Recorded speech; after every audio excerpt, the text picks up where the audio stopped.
Hi, my name is Cyndy Nguyen. I'm with Coldwell Banker Realty, and I'm a realtor. And my friends here, Jenny Chipe with Envoy Mortgage. Thank you for having us. today we are here at the Shoot a House Studio podcast. It's our first time here, and we love to share our work experience with you all. Yeah. So, So when I first moved here from Saigon, the first city that I landed was Redondo Beach, South Redondo Beach. It's 5 minutes from the beautiful piers, and it was a fun time when we first moved here. When I first came here, I did a couple of really odd jobs, and I didn't know what I like. One of them was the hairdresser. And and then this was a fun industry. I love to see people like so pretty when they're done, and that's like that what I like about it. But like waiting for people to come to the salon is just like, it's not what I like. And my dad told me, hey, how about like get your license to be a realtor, and that was in 2004. And I said, okay, I'll try it, and I love it so much since day one. And I start like early in the morning and work late into 11. And I told my friends at that time was Prudential of the Cerritos, and I asked them like, is that always like this? How come I couldn't sleep and I work long hours? And then my friends say, oh, you know what? Welcome to real estate. That's my Right. that's my intro to real estate world. So, right. How about you? Well, I can't say that as a little girl I was wishing to be a loan officer when I grew up. I actually wanted to be a lawyer. Right. And so even in college, my studies were definitely not finance, and they were just as administration. And, one of my first jobs was at a bank. I was a financial advisor, one of my first real jobs. And I had a supervisor there. She had left. Probably about couple months after she left, she calls me one day. She said, hey, are you looking for a new job? Wasn't necessarily looking for a new job, but I was very flattered that I had been called by her, and she thought of me for a new job. And she said, they're looking for an assistant. I work for a mortgage company now, countrywide. Can you come by tomorrow? And it was about 3 blocks from where I was at. So during my lunchtime, I went the next day. But I remember when she said, they're looking for an assistant. Cyndy, this is going to be funny. You know what I thought when she asked me that? I said, What? do I have to know how to make coffee? I actually thought that in my mind, and I thought, I don't drink coffee. I was 23 at the time. I'm like, I don't drink coffee. I don't know how to make coffee. This is weird. I'm not going to get the job, but it's 3 blocks away. So I went. And next thing you know, a couple weeks later, probably about 3 weeks later, I was working in the mortgage industry as an assistant. I didn't make coffee, incidentally. I didn't make coffee. I did a lot of other things, but not make coffee. And yeah, that's how I got started. That's so amazing. Yeah. That's so funny. It's my first time hearing your story. And so what do you think about the markets right now as as a lender? So, what's very interesting, I think, what happens when things change, people freeze, right? And there's a lot of people are scared. There's a lot of speculation out there. You hear a lot of noise, and people freeze and don't move. What I have noticed in the last, I would say ever since the beginning of the year, it's applications are up. There's definitely more people coming out, and they've realized that this is the new norm. And one of the things that I keep telling people, and I think that it's really resonating with everybody, is can you afford the payment? If you can afford the payment, then let's move on. Because from this point, it's going to get better. When you refinance, your payment will be lower. And so a lot of the individuals that I'm working with right now, they're serious buyers, right? They're serious buyers, people that already are saying, you know what, this is the time to buy. I'm not going to look at the rate. I'm just going to look at my payment. So that's what I've noticed. What about you? Right, like for me as a realtor, I noticed that when the interest rates, everything related to the interest rates, right? When it has been so great in the last 10 years, since 2009, 10, when it's hit the bottom. So we continuously, the values continue climbing until like now, right? And then literally in June last year, when I was at a my my client's open house, and I noticed that everything just slowed down. I mean, we still have a lot of traffic, people coming in, but the offers came in so wild. The people seem like they're really nervous about everything, and it's just like, like someone suddenly turned off the faucet, the water stopped. It's like strange like that. And I asked all of my coworkers too, all of the other local realtors, and what they have the experience, and they said the same thing. They experienced similar. So it has been a while, like market. However, it's people are buying a home not because of, most of our clients who are buying a house because they need a place to live. The rent is high. Astronomical. Yes, and it's not going to be lower. If you are able to purchase a home in today's market while you pay rent to the landlord and help them to pay off their mortgage, or help them to create more wealth for them instead of for yourself. Right. And all of my clients, whoever listen to us and make that purchase, they are so well off now, Jenny. I don't know, look back that we worked together, so how many people when they got so nervous and okay, should we do it, should we, and then they follow us, and they become the homeowners, and they really happy now. So the market right now, as I see, right after the shock of the interest rates, increase, now people are like, okay, they get it. They know they have to pay for the, interest rate. However, they can refinance when they can lock the rate at this term, and they can refinance, a year or 2 years down the road when the rate is lower.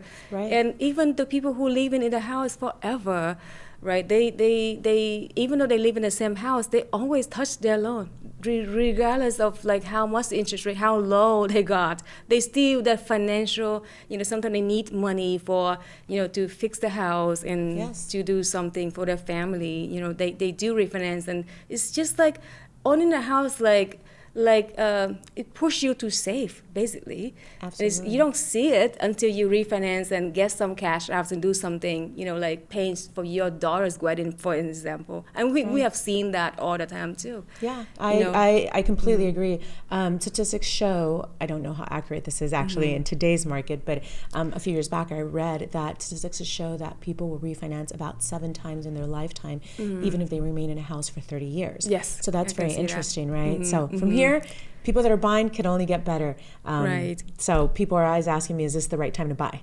And my answer is yes. Yeah. My answer is the right time to buy is when you are ready. When you have all your ducks in a row, you buy, because we live in a country where the values over time have done nothing but increase. So absolutely. I'm sure. So and also sometimes it has to have the first home first, right? I mean, the first home, a lot of my young clients, they buying their home, for the first time. They don't consider it as their first home, but also their first investment, because in the future it's harder to get into the first home than the second, third, fourth, last, right? And they treat it like buying an investment. Instead of paying your landlord, you buy your first home, you either build another unit in ADUs. Right now, the city, allows the homeowners to build more if they have land, enough land to do that. Yeah. So an ADU, a junior ADU, and then, you don't like it and you outgrow that home, and you can keep that property, refinance, get the cash out, and at that time you save enough more money too. That's when you can buy the second home, better home and nicer neighborhood, wherever you want to do, either second or but have to have the first home. Yeah. Right, the first one, then the next. I agree. I agree. So Cyndy, let me ask you something. I get asked sometimes, right? People get confused. What does the realtor do? What does the loan officer do? Oh, that's so funny. Which brings us to our next point, right? Yes. So, what would you tell people you do? Because I'll tell you what I do, but you go first. So that's a really good question, and I didn't get that question for some reason, but I always, because when I meet with my clients and even randomly from a call or like meet them at the open house, I often want to invite them to sit with like us right now, and we go over the presentation and explain to them what the steps, and so the first one would be like, you're gonna choose your realtor, right? I mean, people can plug listing from the internet and Redfin and Zillow or wherever website. However, you need a local expert to guide you to the right property. Right. So the first thing would be the realtor job is they help you to, identify your home, your neighborhood, and help you, guide you with the home buying process, doing paperwork and negotiate on your behalf.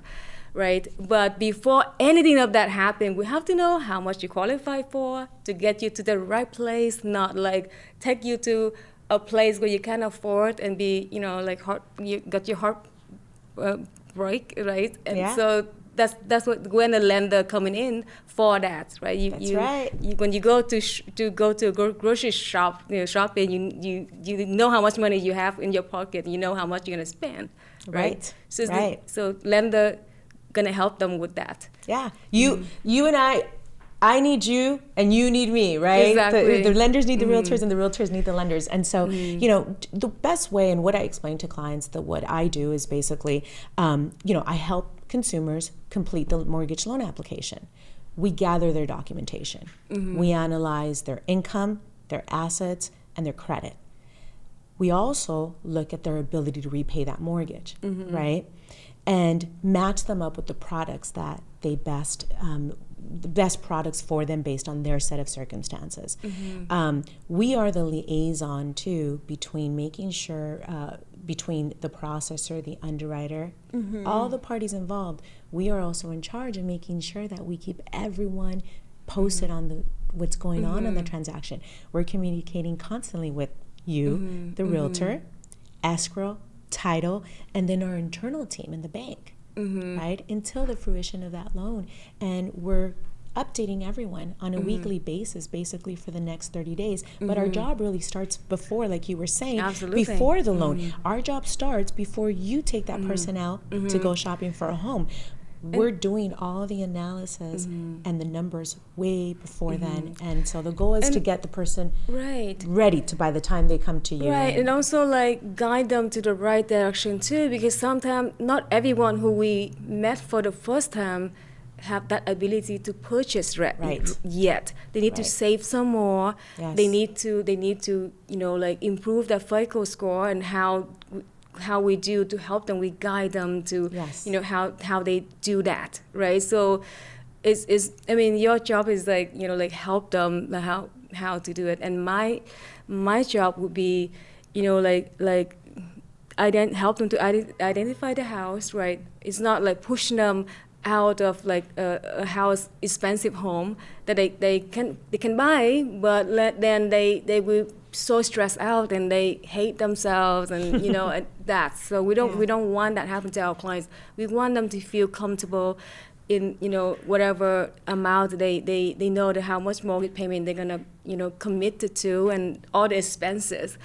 To push them to the off limit. And that what I heard from the consumers. Sometimes people come to me and they complain about their realtor. They keep pushing them to buy something that outside of their price range, and that hurt me when hear something like that. Like people do some. It's real estate transaction is a large transaction, right? And it's not many. If you get the wrong person to represent you, it's a loss, right? I mean, you end up, it's not a fun topic, but it's it's gonna be hurting them for a long run if they get the wrong person. Oh, absolutely. We're counselors. We're supposed to provide guidance and educate them through the whole process. So I agree with you, Cyndy. Yes, our jobs are really important. Right, really important. Yes. And so what do you think?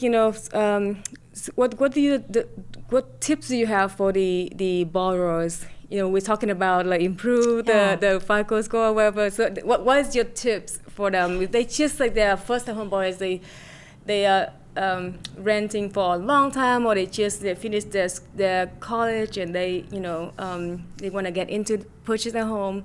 What tips do you have for these people?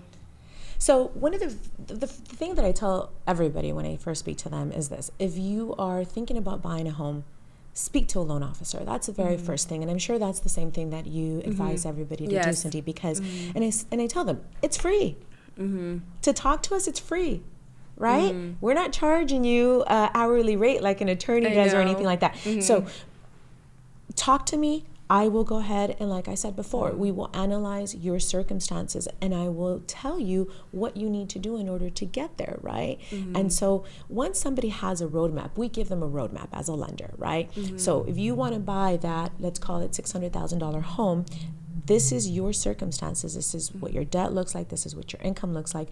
You may have to pay off ABC to get there, or you may need your spouse to be on the loan with you when you thought maybe you can do it alone. So very first, the tip, going back, talk to a loan officer. They will give you that roadmap. Once you talk to that loan officer, it's amazing what I have seen people do. I've had people call me back 6 months later, a year later, and they're like, Jenny, I did what you said. I have had those instances time over time, and it's very rewarding. I know this might sound cheesy to some people, but I think what we do is very rewarding, and I think that for some families more than others, especially the individuals that really never thought they could buy, and they had the courage to have that conversation with us, and then you end up giving them the keys to their home a few months later, and it's just really rewarding to know they were about to go rent again, and now they purchase. So that would be my tip. Pick up the phone, call us. And you know what, Jenny? Because working with you for so many years now, I picked that up from you. Whoever the clients, the young buyers or like older, it doesn't matter what age they are. I when they need guidance and hand holding, I always thought of you. Because you have that, you really spend your time, you really explain to them clearly, and then I feel safe to hand them over to you. Wow. That like I know that you will take care of them. Thank you, Cyndy. That's very flattering and a huge compliment. Thank you so much. I care. I do care. I really do care. I know that. That's why I know that they need extra and they need you to help them. You always in my mind. Thank you, Cyndy. Yeah. And I know, let me just tell you, the admiration goes the other way. I know that you're a fabulous realtor because your clients can't stop raving about you when I talk to them. And so, when I'm conversing with them and getting them through the pre-approval process, they always praise you and how great you are and how great of a negotiator you are. So kudos to you. Thank you. Yeah. Yeah, so for the tips for the home buyers out there, I would say, find a really good realtor, a really good one, right? Who work at the full time. Their job all day long. They do market research. They notice every changes of the market, right? And who cares? It's easy. It's easy to get someone to show you a house. Some companies right now even offer the key code. That you can just punch in the code and go and see the house by yourself. But what question you have? I heard one young couple came to my open house, and they have their realtor with them, the online realtor, and they said, oh my gosh, I don't know what questions they're gonna ask. The listing agents. I was there. And I'm like, I don't want to step on their agents' toes, but having a good realtor who look out for you is just so important, right? It's really important. Right? We go in. We're not just focus on the sale. We focus them to see which house is the good match for them, right? The price, the condition, the everything, right? So it depends on what their needs are, and we can guide them to the right place. Also, not just a house you see. Okay, anyone can go in and see. Okay, this is the bedroom, living room. Then what? what like under that house, what the condition, Right. what like you should look for, what like let's say if you go in a house and everything looks perfect from the surface, but what do you know what the roof look like and everything. So we have to have all the foundation to have the local knowledge is really important. Some of the hillside homes, there's some areas on the dirt field area, so there's no solid bedrock. Those houses sit there was built on that areas forever, but they slowly moved. It's a few inches for like 10 years, not much, but like you're not familiar with the area, and you get some agents somewhere show you the house, and they don't know anything about that local area. That could be a loss. And you can see, like you won't. You see, so everywhere in California we have earthquakes, right? So you see cracks everywhere, but like what cracks could be like structurals or what's just like a standard. So things like that. We have a local expert. We have the inspectors, right? The specialists to help our clients to identify what problems are the big problems. Because you don't want to move into the house, commit to 30 years mortgage, move in, the house collapse. Right. And you're very good in that in those areas where there's a lot of hills, and you're the expert in those areas. I know, I've noticed that.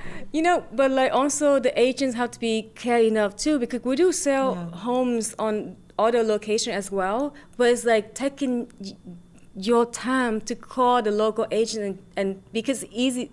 Everything could be, like you can do your research, and so you ask the right question, talk to the local agent as well. So we do have clients that we service.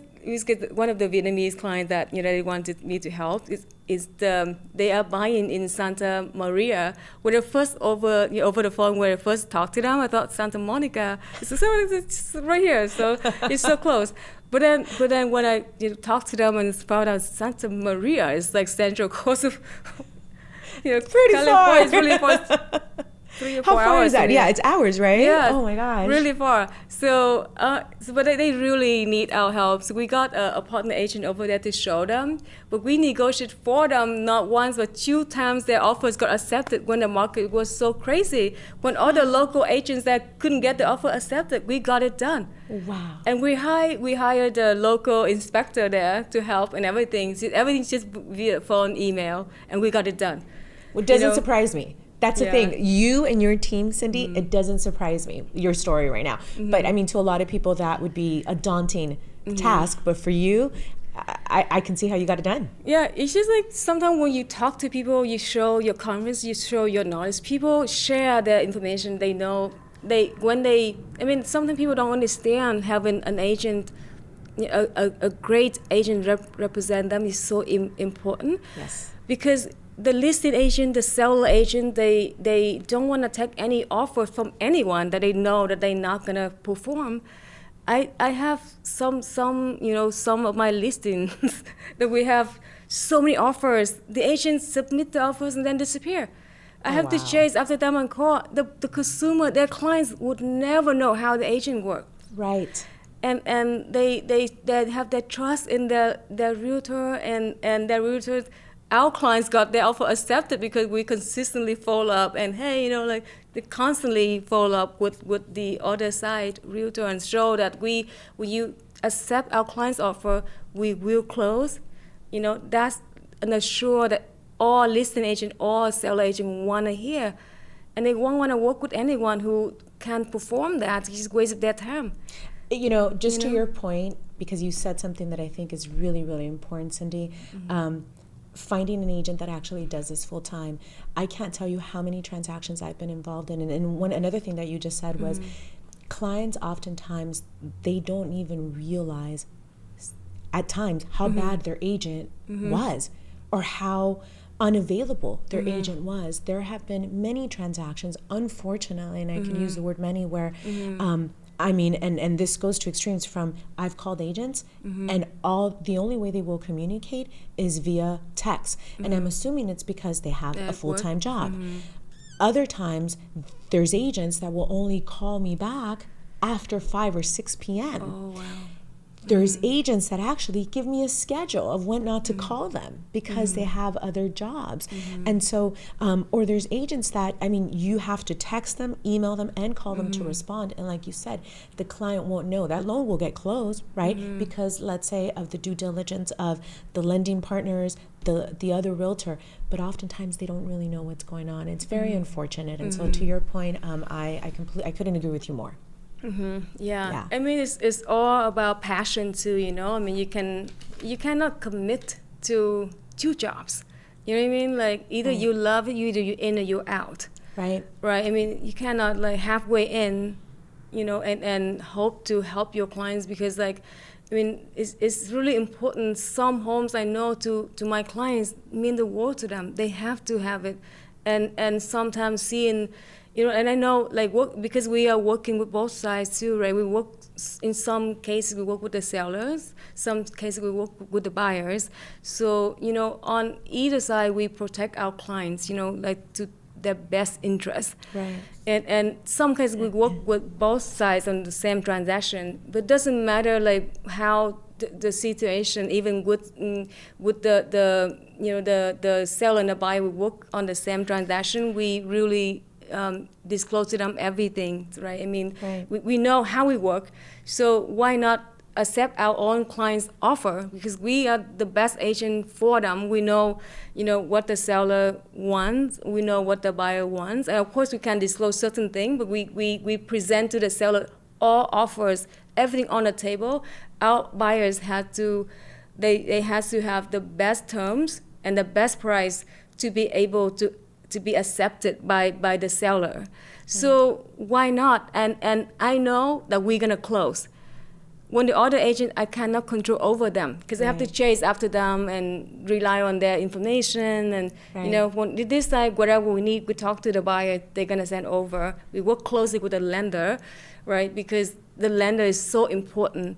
Without the loan closed, we cannot close the transaction. We don't have a deal, right? Yeah, we don't have a deal. So you like, you know, I mean, work with the seller is different, but work with the buyer, the lender is like, is so important. Yeah. And many people, they don't understand that fact, you know, and we really serious about what but we're I doing. try to explain it to them. You're right, they don't understand it, but I try to explain it to them. And so it's a very interesting you know, business of what we do. And like I said, going back to we're counselors, we're advisors, and psychologists. So, yeah, that's true. Therapists, you're absolutely right. We're everything. I have sometimes people tell me, okay, Jenny, send me the bill.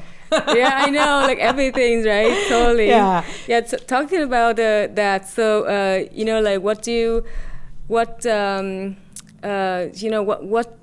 advice, you know, for the aspire lender who just, you know, thinking about getting their, you know, their diving license, into this world, diving into to become a lender? What's your advice for them? You know, first of all, I would say, when I started as an assistant, and I was an assistant for a solid 3.5 years or so before I started doing HELOCs, and then eventually moved into doing loans and being a loan officer on my own. So my advice, and this is what I did, is number one, always when you're starting in this industry, whether you are a realtor or a loan officer, attach yourself to a strong, solid team, because there is no money. You can't quantify experience and knowledge. And you can get your license as a realtor, you can get your license as a loan officer, but what's going to give you the true experience is going to be doing the day-to-day transactions, speaking to clients, right? And so when you attach yourself to a team, to people that are seasoned, right? When you assist a loan officer that is well seasoned and been in this industry to a fabulous realtor like you, you're going to gain the knowledge and the experience. You will know how they talk to people. You will understand just transactions better, and that's really what's gonna help you. And that's what I would tell anybody. Work really hard. Be prepared financially, right? You gotta plant the seeds, and you will be seeing the fruit of your labor in a year, sometimes 2 years. It depends, but you got to be consistent. Put the you time got to in. do the. You got to put the time in. You got to do the grind.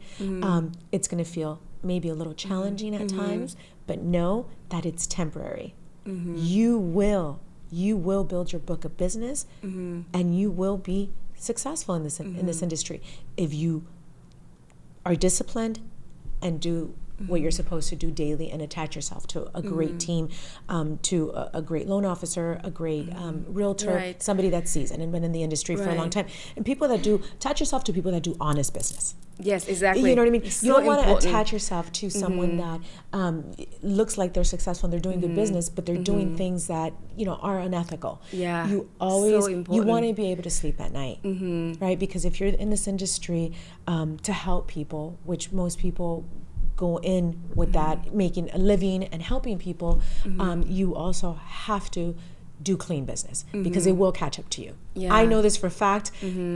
All I'm going to say is, you know, during the mortgage meltdown, I would look at the newspaper and there was individuals that were taken out of their office in handcuffs. Oh my gosh, Loan you have officers. seen that? There's females that have gone to jail because of things that they did on loan applications. So do clean business.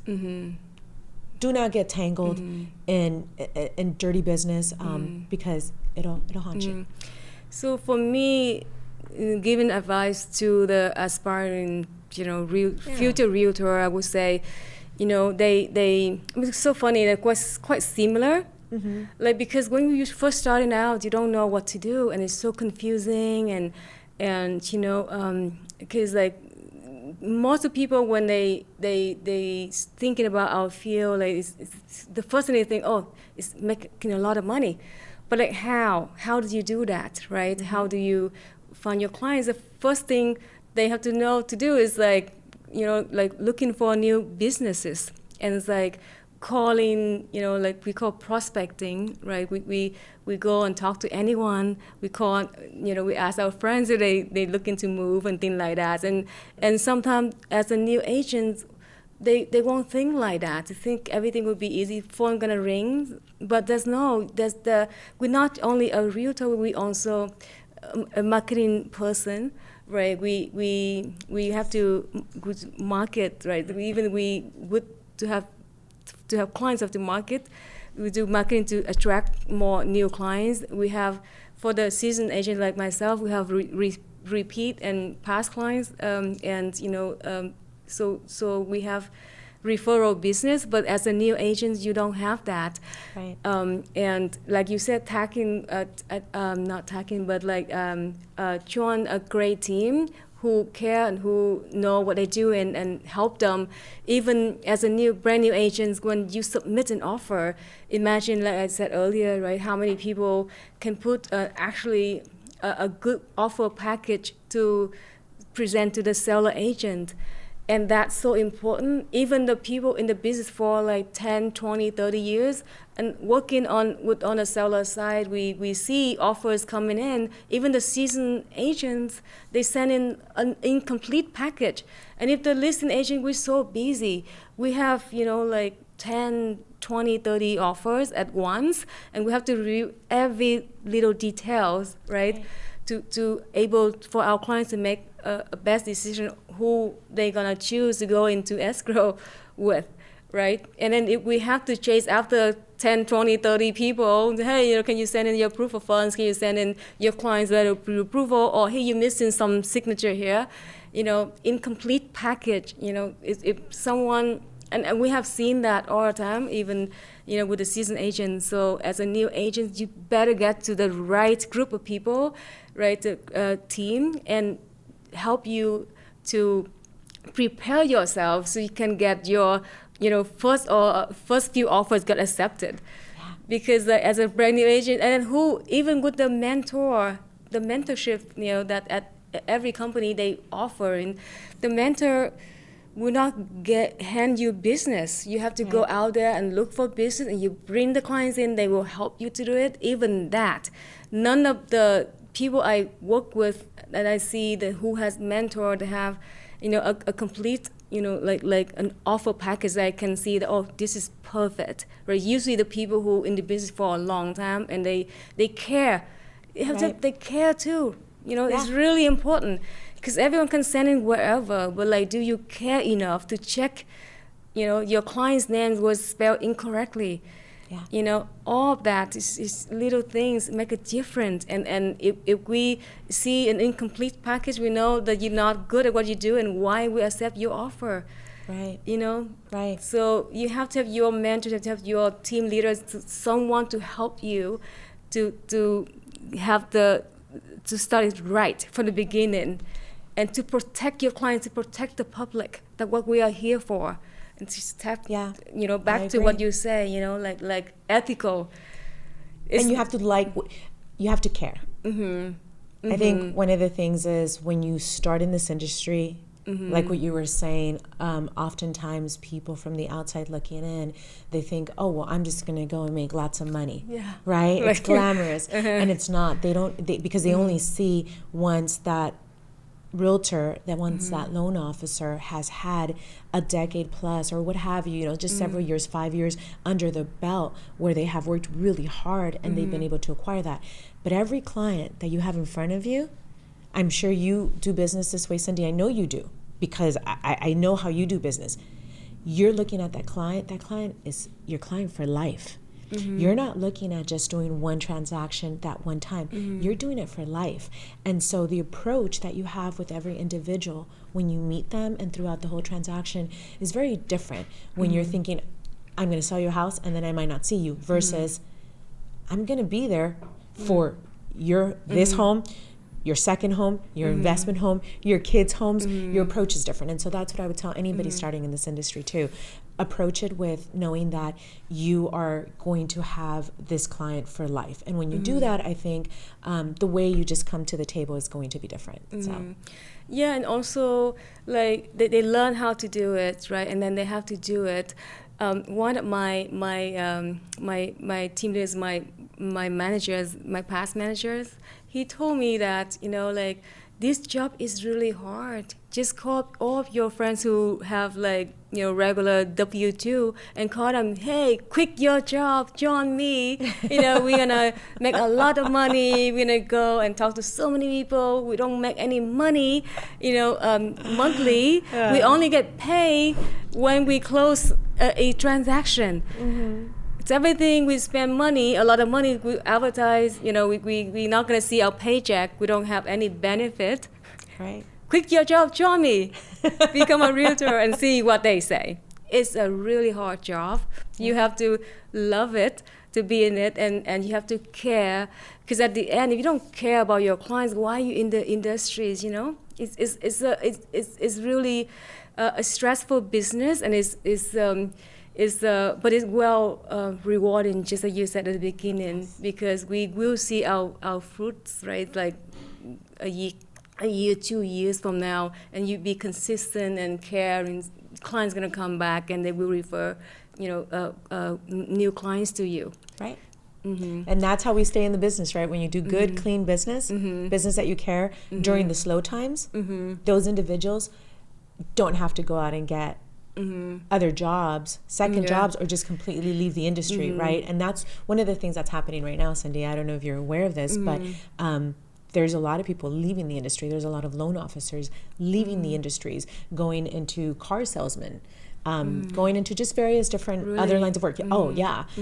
So when you do good business, you're able to weather the storm. Yeah, It's going to be tough, but you're able to weather it. I know. I do have a friend, really close friend of mine. He's, you know, is also a realtor, and we work in the same market.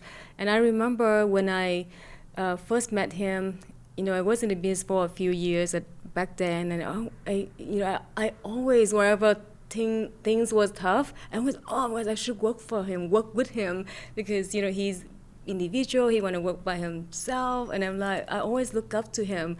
And, you know, during the pandemic, he took a whole year off.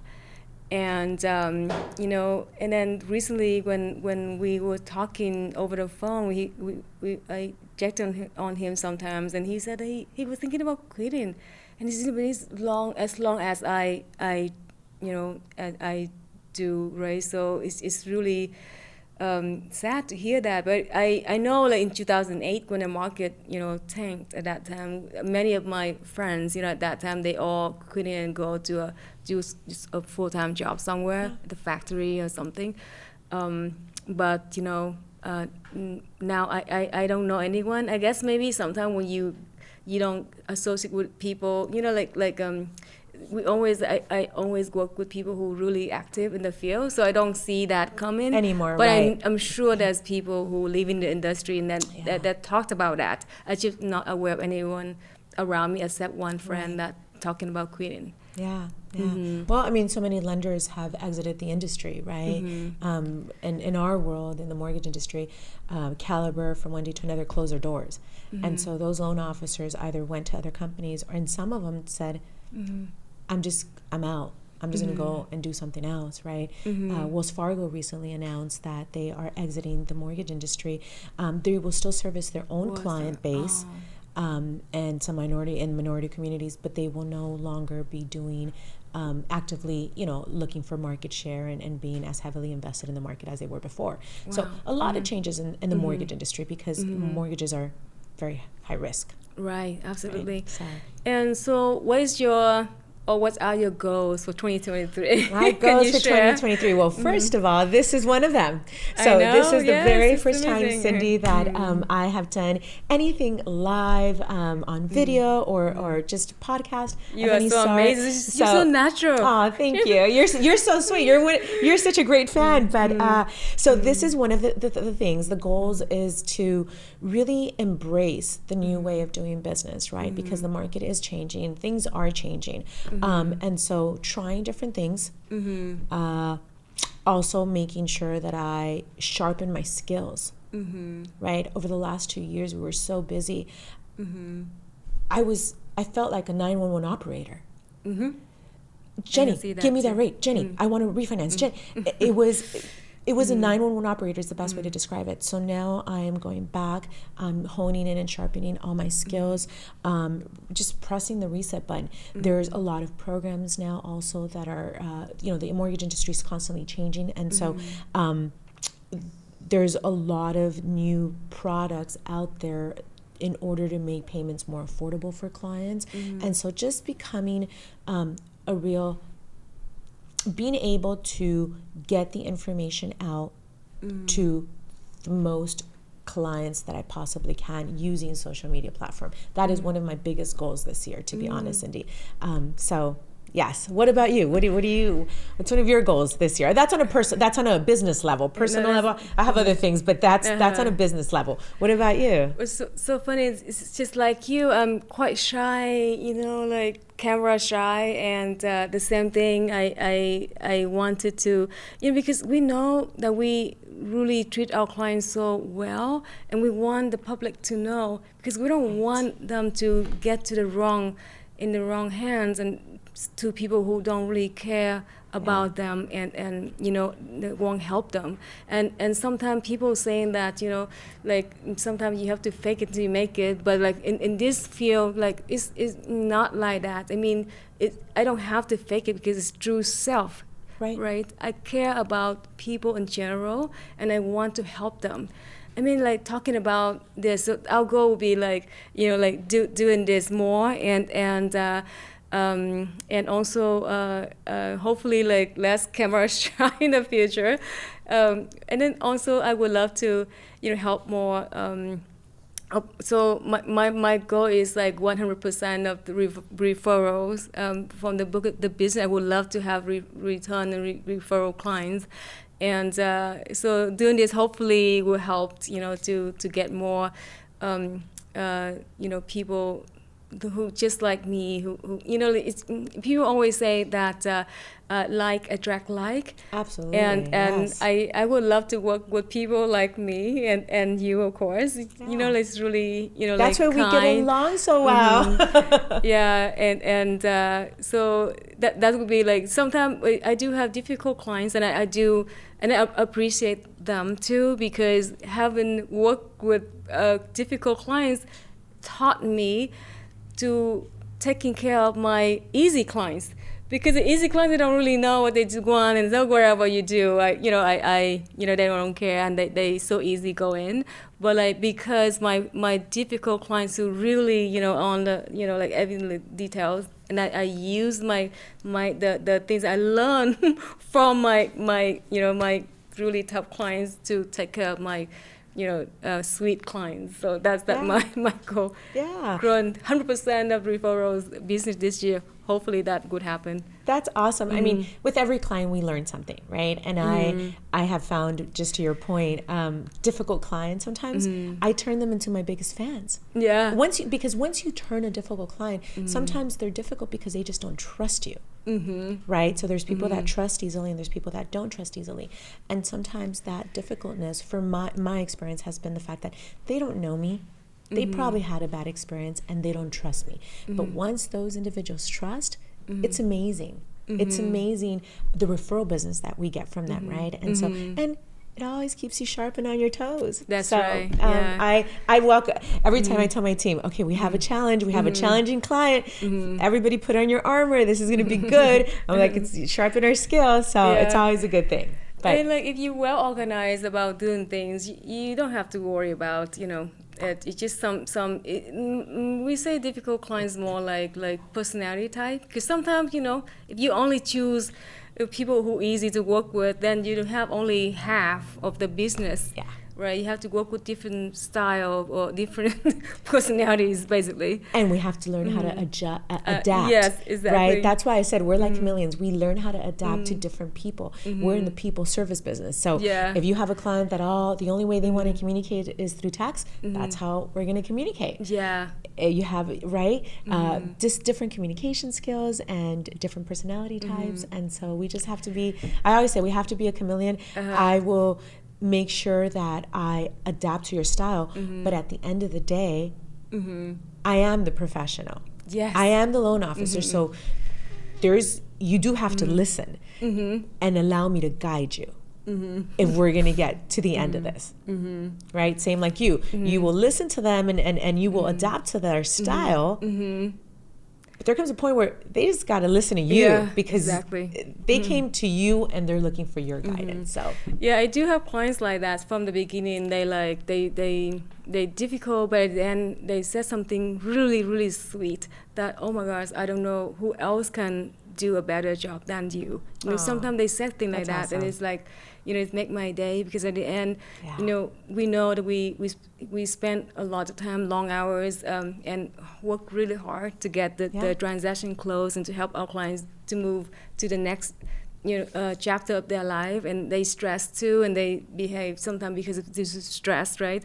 And then for me, at the end, they turn around and say something sweet, and it's like mean the whole world to me, and it makes you melt. And I tell them, you can say it, but please put it in writing, post it on Google so I can share, or I can attract, That's good true. clients, and they hear the stories. And I would love to have clients, especially clients that are really sweet, right? We say, can you please say something? Because I would love to have the same clients, like you, and reach out to me, and I would love to help them too. So I always ask them for that. So that's true. Yeah. But anyway, it was so great to have you here, and thank you so much for having us here at the Shooter House studio. We're looking forward for the next session, and we'll learn more as we go. Thank you, Cyndy. And one of my other goals for 2023 is to continue to do a lot more business with you. Awesome. Let's do it.